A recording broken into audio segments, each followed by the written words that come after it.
All right, let's have some fun. First off, I'd be remiss if I didn't say congratulations. Big day. Yeah, How you feeling? I feel good.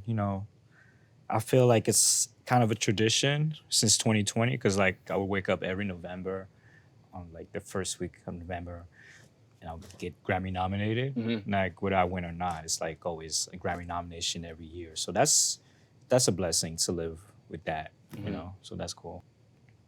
Would you say you're used to it, or is it like, all right, this means I'm continuing to push this thing forward? I would say a little bit of both. It's always like a big surprise to get nominated, but Hmm. like I would expect that to happen because I do believe that my music is, great and it makes you want to like push forward and just do more Hmm. and be like, how can I top that? I want to start here. Ain't no damn way. Ain't no damn way. What a project. Thank you, man. Um, Something about it feels just good. You know, when you put on that first track, Space Invader, and it just it takes you away. Was that the concept from the very beginning? Yeah, kind of, because I just wanted to showcase more of my instrumentals. Uh-huh. And, as a electronic producer, I just wanted to showcase that more. And that I could do that because I did feel like I went a little bit more R&B with Timeless. Hmm. And it was a thing that my OG fans really missed, I feel. And even me as an OG fan of myself, I guess. Like I was like, I need to drop a beat tape, like and I want to continue to do that more. I think that's important for producers to do that, Hmm. So yeah. And it's like that's what it is, because I grew up listening to a lot of instrumental projects where you put the first song and it just takes you on a ride, and Hmm. it's like and it's the music and it's the thoughts. So like every beat that's on there it can be related to whatever you're thinking about. You listen to a song with lyrics and it puts you like it gives you a story, it gives you like a vibe, but with instrumentals, it Right. can be anything you want, but with the music, Hmm. So I think that's why I did it, because I grew up listening to a lot of instrumental projects Hmm. and that put me into that space. I feel like when you're collaborating with an artist, lyrics, production, everything sort of has to match. But when you are in a space where the instrumentals kind of lead the way, Yeah. it feels like you have even more real estate to really sort of let your music do the talking. How do you even get into that process? Let's embrace who I am. Yeah. I do feel like a little part of me is like, you know, out because I'm collaborating. Like I Mhm. have to give myself away a little bit to collaborate because it's a collaborative effort when Mhm. I'm collaborating with an artist. But when it's me, it's like 100% myself. Mhm. It was also an exercise to like, trusting my ideas as well. Mhm. Because I was like, there's a lot of like my releases are trials and errors where Mhm. I just want to like, I'm just checking it out to see if people are gonna like it, but because I love it, but sometimes I just don't fully trust.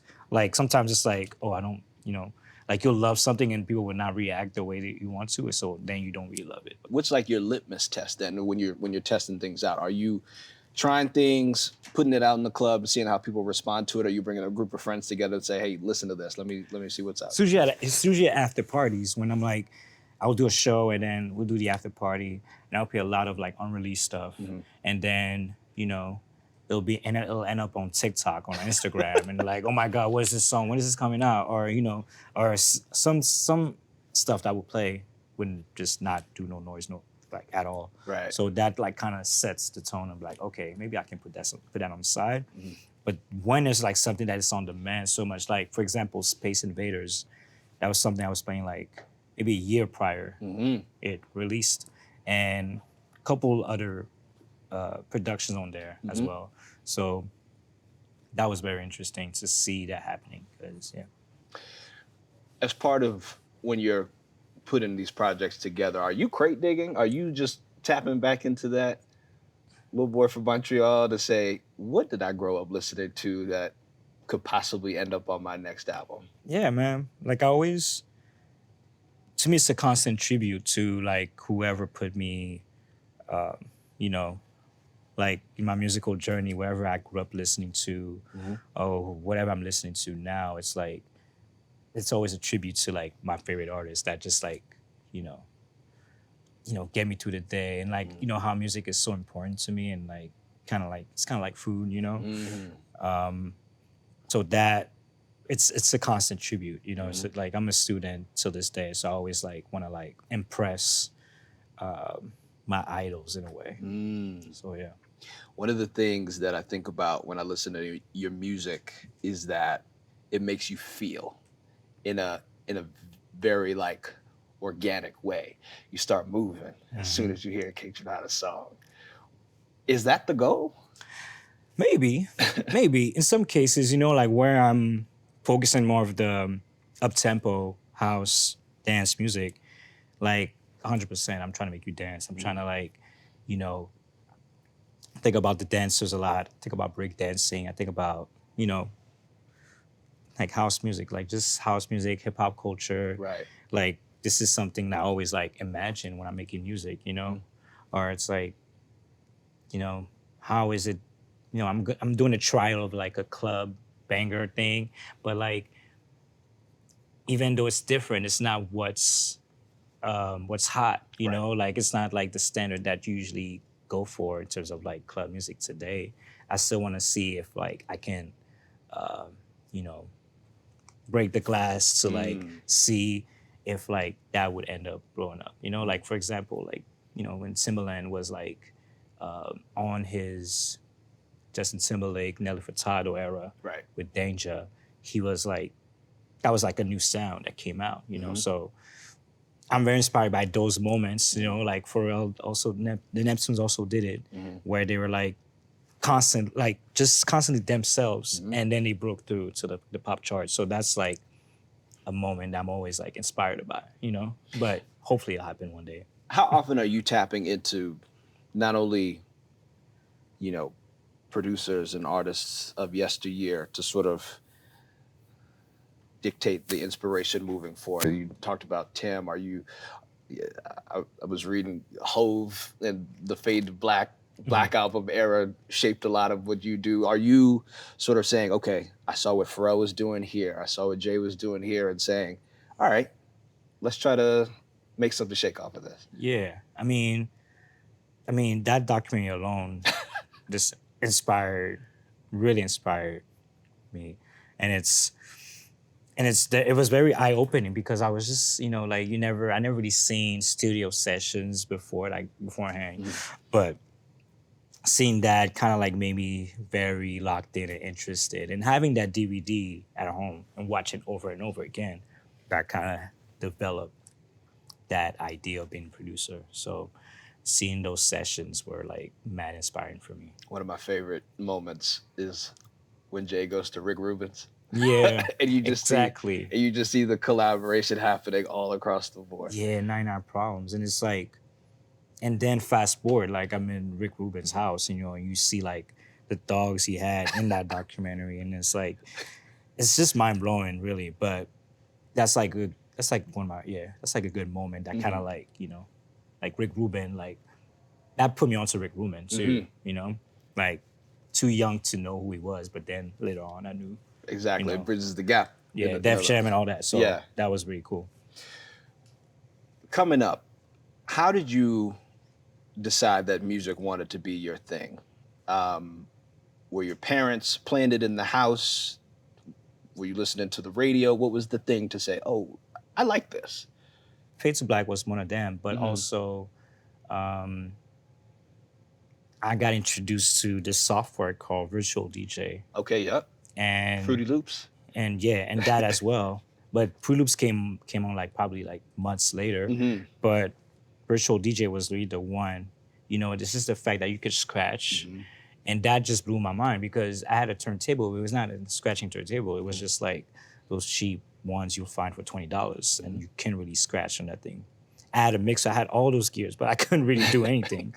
But Virtual DJ allowed me to mix, understand BPMs, understand time. Well, I knew timing from piano lessons, but then it kind of brought back to that software, like learning that software. Mm-hmm. And then eventually Fruity Loops came by when my little brother was like, that's how you do it, man. And I Mm-hmm. was like, really? And then I got hooked. And And I was like, yeah, that's probably what I'm gonna do because naturally it's like, why am I chopping samples? When I think back to it, it really felt like I was like possessed by something because I don't understand why was I gravitating towards that instead of like, my brother was listening to a lot of Soldier Boy. Mm-hmm. He was the one we were arguing about Lil Wayne and Jay-Z was the best rapper alive. We would go to fights about that. You know what I mean? I was a Jay-Z fan, of course. Mm-hmm. But he but me being like, why am I all of a sudden going to underground music and like find out about Jay Dilla, Madlib, even going back to old school, Tribe Called Quest, Mm-hmm. Wu-Tang, all that. So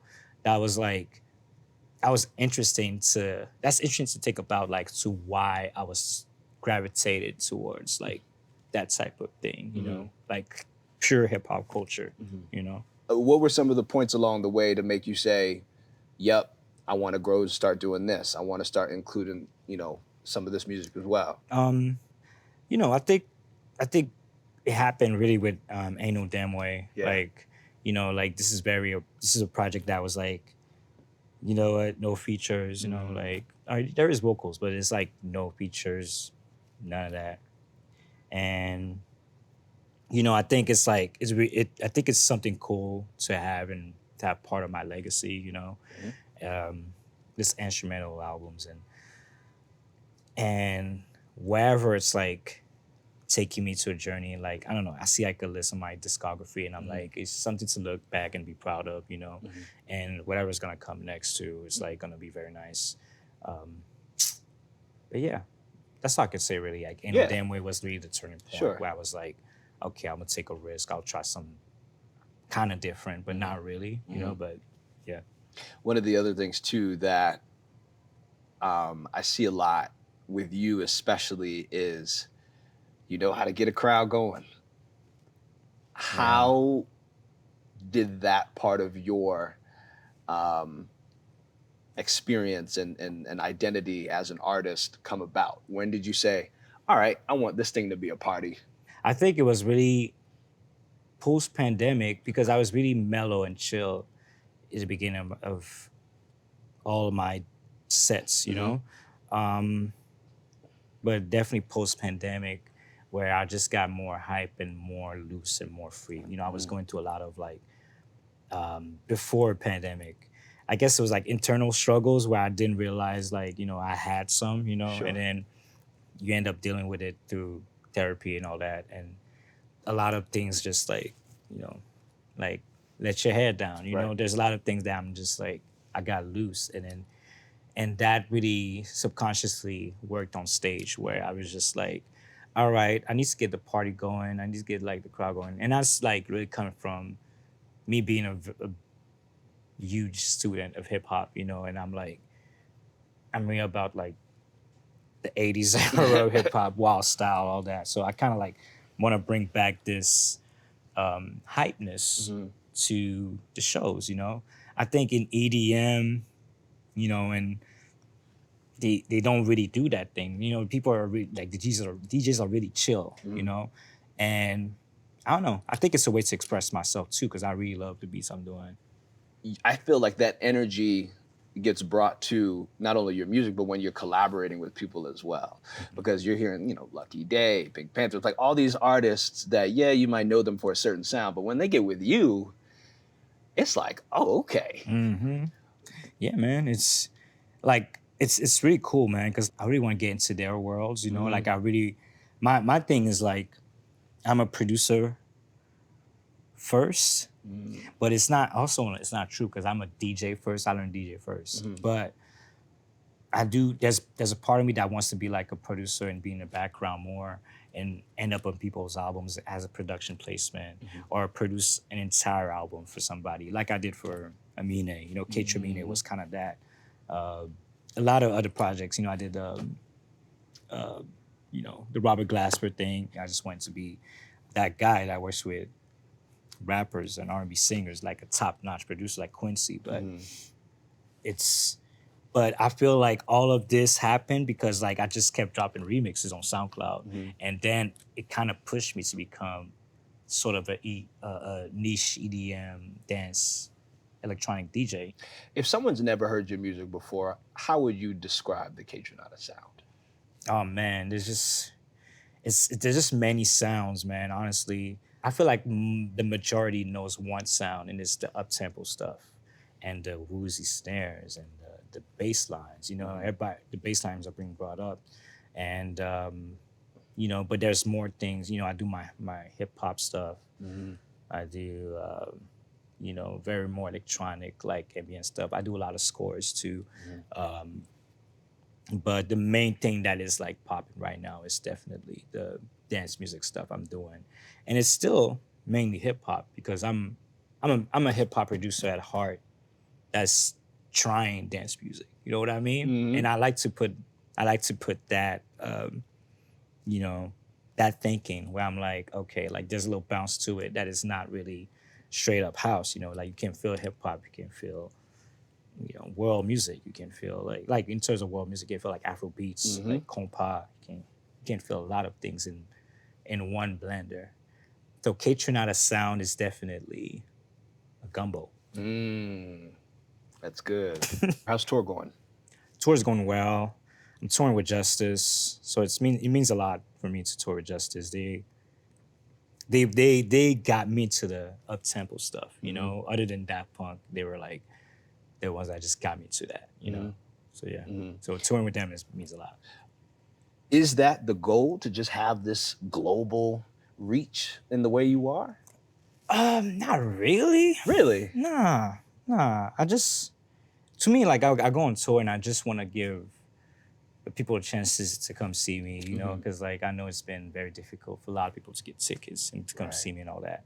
So, and just I just want to show out and say hello to everybody, really. But the fact that it's bringing more people in, Mhm. like they see the videos or like they just find out about music, Mhm. it's it's like it's that's a bonus to me. That's a huge bonus. So it gets crazier and crazier every time I'm touring because Mhm. it's like more people want to see Mhm. you. So it's like, what are we gonna do? You know. But yeah, I'm very happy about the global reach that I'm Yeah. getting though. It's very satisfying, and it's not too much too where I'm like way too famous or way too unknown. It's definitely like in You found the sweet spot. the sweet spot exactly.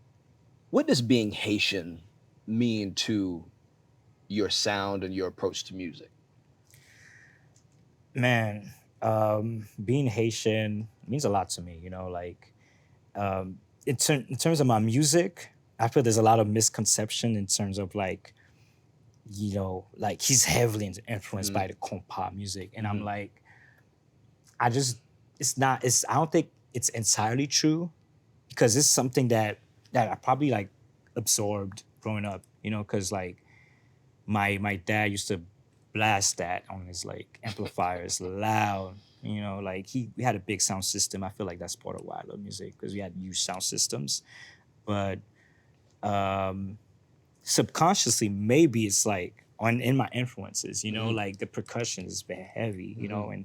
In compa music and Haitian music, but it's not. It's really not my main genre Right, of right, right. inspiration because you know, us kids, we were like, nah, man, put some rap music on. Like, put some Nas on, put some Jay-Z on. And then it's like, it was always the battle between like the parents and the kids Mhm. of what we wanted to listen to. Because the parents was like, nah, put that compound. This is real music. Why you Mhm. want to put like rock Mhm. music?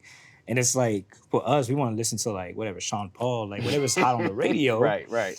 But yeah, it was like a constant war of like what's real music and what's not, Mhm. but now it's like it's kind of funny that it ends up being a subconscious like influence of uh, in terms of making music because like the four on the floor, Right. it's very present the the compa, so Mhm. it's always like a kick drum and whatever the percussions and like the toms or whatever it comes together, but yeah. That's dope. Is there anything that you haven't done yet where you're like, I think I want to take it there next, whether that's a new sound or artist that you've yet to work with? Mm, that's a good question. There's a lot of stuff that I wish I could make, but like, you know, I feel like I gotta learn an instrument. It's like guitar, and it's like I listen to a lot of progressive rock, psychedelic rock Mhm. as well, and a lot of Prince too. Mm. So I just wish I had the ability to like. I wish I grew up learning the guitar Mhm. because that's like part of the Haitian culture too. Like, my dad. I would say my dad. Like, my dad played guitar. My dad was in a band as well, so you know that was something I wish I had growing up. Yeah. So like the next sound I wish I could do is like a lot of rock music, and but with a twist too. I feel like there's a lot of ideas in my head. I'm like, damn, if I do that, that would be crazy. Like if I did an alternative sound, Mhm. that would turn nice. What artists are you looking at and they have a dope sound that you're like, oh man, I want to get in the room with them? Mm, I would say like I don't have a specific artist, and but like one of them was Erica Badu mainly. Yeah. Like I would love to work with her, but you know that would be very challenging for me because like I'll get in my head a lot. That's the thing with working with like artists that you admire so much. Mhm. You get a lot in your head and you expect like some magic happens compared to work that you're making now to like what they did or what you did before. Mhm. So it's mind boggling. But yeah. Is there pressure in your process then? Because when you say are in a room with somebody like that, do you find yourself trying to meet a moment of nostalgia versus kind of just being present in the moment? Or are you like, I have a vision, let's stick to the vision and we'll see what comes from that? Yeah. I wish I had the power to be like, all right, y'all, this is what we're gonna do. Yeah. This is like, you know what I'm saying? Like this is the vision. But it's something I'm working towards too. Like I'm definitely getting better slowly Mhm. because it would like go a lot in my I would get a lot in my head and you know compare myself to a lot of like sessions I grew up like watching, Mhm. like studio sessions, and it's always magical. Mhm. Those videos are always beautiful, like entertaining and very nice videos to watch. But then it's like you expect to do that, and Mhm. it's like when it's not happening, you know, you freak out mentally. So Yeah. then it's like you crash out. It's like, oh, okay, I'm not creative no more. Mhm. So that would like mess with me a lot. Like when I was much younger, in like my 20s, Mhm. up until like post pandemic, I became more loose Mhm. and more, you know, communicative with like what I want to collab with. Sure. Yeah. Something I'm always fascinated by is the dichotomy of artists when they're on stage versus who they are when they put it all to the side. How has that balance been as you've started to grow as an artist and really blown up and been the man all over the place? Have you found yourself checking in with Kay? And have you found yourself checking in with Kevin? Oh yeah. Yeah. Yeah. Like I'm different. Like I know, like I'm a different person on stage. Like, and the music just takes you away. Hmm. So I'm like yelling on the mic, and I'm just like, put your phones down, like put your phones up, like I just go wild Hmm. and like give a lot of crowd participation. But then you meet Kevin and you're like shy, mad shy, doesn't really talk. Um, but when he's around his friends, like he'll get entertained, Hmm. he'll get crazy a little bit. But like the music sometimes is just like I feel like the music will do something to me. So Hmm. whenever we out somewhere as myself, not Kaytranada, like Right. a song could just maybe like just get me less shy and more hands on. Hmm. So yeah. One of the things I love too is how inclusive the crowds are when they come see you perform. Hmm. And it's all walks of life, old, young, gay, straight, brown, white, Asian, everybody's there. Yeah. Was that a byproduct of just doing the thing you do, or do you want to be this like pillar of everybody can come have a good time? Yeah. I mean, yeah, it's an international party, Right. really. I want everybody that enjoys, dance music to have an experience, to have some type of, I feel like I hit them with a twist where I'm just like being like more of a hip hop DJ that Mhm. plays like modern productions that are mainly the house and dancing ones. Mhm. And that crowd participation, it gets them engaged. And I play all like, I feel like in my world, I got all these hits like in the Kaytranada world, not Mhm. in Billboard, Mhm. but and it's like I would drop a song and it's like, for example, the You're the One song. Mhm. People just go crazy. They're intimidated, and it's like it goes all the way to Witchy, Mhm. and it's all these songs are like kind of like hits in my world. It gets them engaged a lot. Mhm. And it's like in going through my discography, and it's like I'm very fortunate to have fans, and it's like literally in just in my world. As an artist, something I've been curious of as the industry of music has sort of changed. How are you reacting to seeing your music in a lot of viral videos, right? Whether it's, the Tidra Moses sound or, some of the other stuff that you're doing with this latest album. Are you just like, man, this is super dope? Are you like shows here, streaming there, social media there? I guess I think it's dope. I do think it's dope, but I do feel like streaming shows, Hmm. it's all different. Like you know, section of just how I could like feel about things. Hmm. Like streaming is like I don't look at streaming numbers as you know like right on like right away success. But I do feel like my favorite artists don't have like the top hits. They don't have like the big like 40, 400 million plays and they celebrate that they have 400 million plays. Like Hmm. those are not the artists I listen to, you Hmm. know? Like I grew up listening to a lot of like indie artists, underground artists.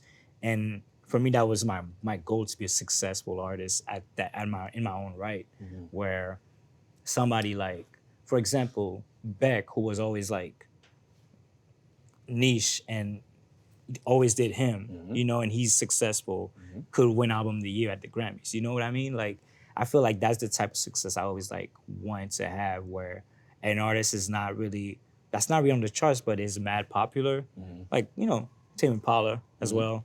It's like stuff like that, and I love those type of success, love those type of artists a lot.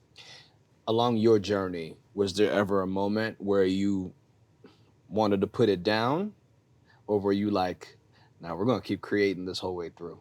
No, never, never, never, never. Cause music is like part of me. It's I don't think I'll ever stop making music. As far as your process, going back to that, how much are you leaving on the cutting room floor then when you're in your beat making process? Um, there's definitely a lot of beats where I'm like, okay, this is next album, or like most of it. Honestly, it's like when I'm making it all comes down to like when I'm finishing, and it's like, okay, this is gonna be on the album. Okay, this is good for, or nah, this is gonna be good for her, Hmm. or this is gonna be good for, uh, you know, for Pink Panther. It's gonna Hmm. be good for Victoria Monet. Like I make beats just to like feel, like just fully express myself, and then the result we'll see like where it goes. Hmm. So that's my approach with it. Bringing it back to "Ain't No Damn Way." Mhm. Um, is this the most proudest you felt in terms of body of work? Yeah, honestly, Yeah. to be honest, like other than Bubba, like this was like my most like dear project where I'm like close to my heart, Hmm. honestly. How often are you listening to music that's not your own? A lot of times. Yeah. I mean, mainly, yeah. Yeah. Yeah. Yeah. I'm wondering if you're finding inspiration and going back to the classics that we were talking about before and saying, I don't think anybody's done anything with this yet. Maybe we could find a place to put this. Yeah, yeah, yeah, yeah. There's a lot of like, you know, like I feel like when I love a song so much, it's a sign that I need to sample it, I need to remix it, and it's Mhm. like that's exactly what happened with a lot of songs like that became remixes, Mhm. like the Teacher Moses Be Your Girl. Mhm. It's a song I grew up listening to. and eventually like the success was like overwhelming, uncontrollable, and same thing with the Janet Jackson remix. All those remixes that put me on the map was all songs that I was like repeatedly like listening to. Was that the case with the Mariah Carey record? No, the Mariah Carey record, I grew up listening to it. I loved that song growing up, but they reached out to do a remix, So that was like I was telling you earlier, like that remix was like like definitely in those days where I'm like not confident, like not sure, and for it to be Grammy nominated today, it's like it's a good feeling. Wow. Like even in those moments where you're like, I don't know. Yeah, I was like, hey, y'all love it for real? Okay, we're going on with it, and it's nominated now, which is cool. One of the things I think I wrote down and I loved it. It was talking about, you said that this album was for workouts, for dancing, for studying, all those types of things. And for me, I'm like, when I listen to music, I'm cleaning the house. That's, feeling really good about it too. Oh, yeah. You were intentional about that. Yeah. Like I got heavy into my fitness journey. I got heavy into like I feel like the shows like while I was like dancing a lot on stage, I feel like a lot of things like unlocked so many movements in my body too. So it was like, and the studying part was me as a teenager. Like when I was, instead of studying for class, like studying for like school, I was studying beats like by Jay Dilla, Knife Wonder, Madlib, Just Blaze, like literally studying like how they were doing this, like how would they flip samples, especially Jay Dilla, how he would micro chops things. Yep. It's as a 15, 14-year-old kid, I'm like, what am I listening to? And you dissect it, and then, so it's like those things, like even when it comes to studying, like they're doing a lot of like the lo-fi stuff about, oh yeah, beats to just study about, so it's like, so that's like, that was the inspiration, like that, and then working out, and then the dancing. So, and then a lot of people love to dance my music, and like the dance community, they love it. They embrace it fully. So I also did it for them. So yeah. Love that. So here's $1 million question. How do you top this? I mean, we're just expressing ourselves. That's the Yeah. thing. I don't think about topping like things in terms of, I just wanna express myself, and this is I see albums that like, this is what I went through in my life. 2016, 99.9% was what I went through in my life after coming out. All that combination. Even making this album, it probably took 6 years because a lot of beats were like a long time ago. Coming to Bubba, even not sure what to do next, and it's like this album was really like packaged together and like, get rid of me. Came out successful. Same thing with the Timeless, and like it's all a moment in my life, So I don't really think about topping records. I do a little bit, a tiny bit, but it's definitely a moment in my life, like an album photo, Oh, okay. Like think about the word album. It's something you went through in your life. Just like Prince. Prince would drop an album every year, and that's all he went through in his life. Like why would he drop Around the World in a Day and he'll drop Parade the next year? Like you wildin', but that's like that's just what he went through. You know what I mean? So I think people should see albums, like a lot more artists should see albums that way instead of like preparing something so huge. And that's cool that they want to do that, but they need to understand that this is just a moment in their life, like just showcase what you've been through, and that's it. You mentioned 2016. You mentioned coming out. How does that shape who you are in 2025? I mean, I guess it shaped me in the right way. I think there was a lot of confusions about back then about, oh, do I want to like do I really want to like show myself as a gay person? Like, 'cause I want to be hip hop producer. Like, what am I gonna do? Like, hip hop is mad homophobic. Like, what am I gonna do? You know? So it was like a lot of questions that were answered at the end of the day. Like, nobody cares. Nobody cares. So the coming out was definitely more of a confirmation to myself that I'm gonna live as a gay man. Like, because that was a struggle to like, you know, fully accepted like, you know, and to come out publicly, it was like, okay, you're a gay man, boom, okay, leave it alone. And that kind of like helped me to be like, okay, like fine with it. At the end of the day, I'm a unique individual, very niche sonically as well. So it's like now I embrace that fully, and I feel like that came along with the success, you know. And I was gonna say, and everybody's embracing you. And I love that, and I'm happy about that. I'm really happy that I got there. You know. How do you celebrate a Grammy nomination? Is it all right, head down, let's focus on the reason that we're here, or are you going to treat yourself to something nice? I'm the kind of guy who's like, I ain't win yet, you know. Okay. Like I'm not. I didn't win yet, you know. But people are like, no, you should celebrate. Like this is a Grammy nomination, but I'm like, but I didn't win yet, you know. Like this is not like. So it's definitely like I should definitely be happy to celebrate, but I know that if I lose, if that's the route that I'm taking, like if I lose, it's over. Like I'm gonna be sad as hell, you know. But it's okay. It's like just to be nominated already feels like you won already, you know. At the same time, but yeah.